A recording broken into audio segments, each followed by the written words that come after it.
हिंदू रक्षी दल आंदोलन प्रणवानंद जी महाराजेर जीवन एवं चरित्र आलोचना करते गेले हिंदू कथाटी आसबे एवं श्यामा प्रसाद मुखार्जी आसबे।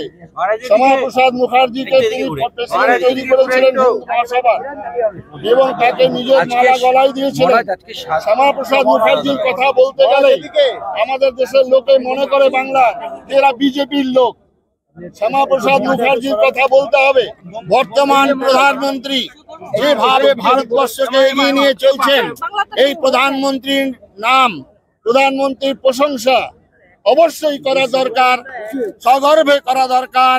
কারণ প্রধানমন্ত্রী এখন বিজেপির নন, প্রধানমন্ত্রী ভারতবর্ষের প্রধানমন্ত্রী। আমরা বহু সৌভাগ্য ফলে বহু লড়াই এমন একজন প্রধানমন্ত্রী পেয়েছি।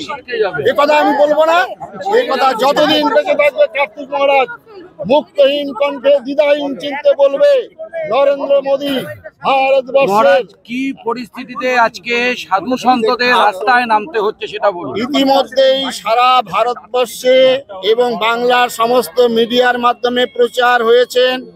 আমাদের এখানে মাননীয় মুখ্যমন্ত্রী যেভাবে আন্তর্জাতিক খ্যাতি সম্পন্ন তিনটি প্রতিষ্ঠান রামকৃষ্ণ মিশন, ইসকন এবং ভারত সেবাশ্রম সংঘ সম্পর্কে যে উক্তি করেছেন সেই উক্তি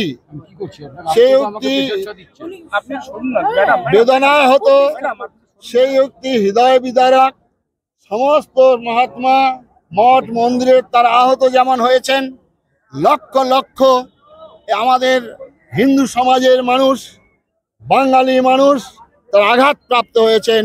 সেই আঘাতের প্রতিবাদ প্রতিকারের উদ্দেশ্য নিয়ে আজকে আমরা পথে নেমেছি। সারা পশ্চিমবঙ্গে নয়, সারা ভারতবর্ষে। সুতরাং কার্তিক মহারাজ উনি ব্যক্তিগতভাবে বলেছেন, আমি ভীষণভাবে আনন্দিত। উনার প্রত্যেকটা চ্যালেঞ্জকে আমি গ্রহণ করেছি। আজ পর্যন্ত হুমায়ুন কবিরকে তিনি শাসন করেননি, সংযত করেননি। একজন এমএলএ কি করে বলতে পারে যে ভারতবর্ষের আমরা এখানে মুর্শিদাবাদ জেলায় 70% 30% হিন্দুরা 2 ঘন্টার মধ্যে ভাগীরথীতে ভাসিয়ে দিতে পারবো? আমার কার্তিক মহারাজ আমার দেহে যতদিন রক্ত থাকবে আমি হিন্দু সমাজের জন্য, আমার ধর্মের জন্য আমি আমার প্রাণ দান করতে আমি প্রস্তুত। আমি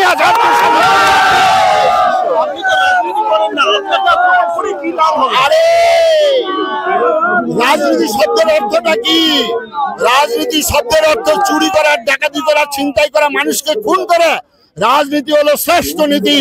রাজনীতি রঞ্জধাতু থেকে উৎপন্ন, সেই রাজার নীতি, সেই রাজার নীতিকে গ্রহণ করেছি আমি। রাজার নীতি রাজনীতি হচ্ছে রাজার নীতি।